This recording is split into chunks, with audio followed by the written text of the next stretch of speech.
ভগবান শ্রীকৃষ্ণ বলছেন, হে প্রিয়, সবচেয়ে বিপজ্জনক অসুখ কি তুমি জানো? তাহলে শোনো, সেটা হলো অহংকার।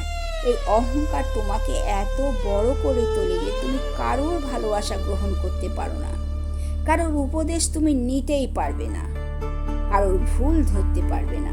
অহংকারী মানুষ নিজেকে যে সবচেয়ে বড় মনে করে, কিন্তু সে জানে না সে সবার চোখে ছোট হয়ে যায়।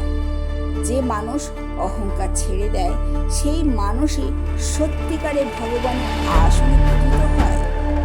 তাই বিনয়ী মানুষের মন অনেক বড় হয়, কারণ অন্যকে সম্মান করতে জানে, যে শিখতে পারে, ভালোবাসতে জানে। তাই অহংকার নয়, বিনয় হও, বিনয়ের পথে হাঁটো। তাহলে দেখবে যে দরজাগুলি তোমার অহংকারের কারণে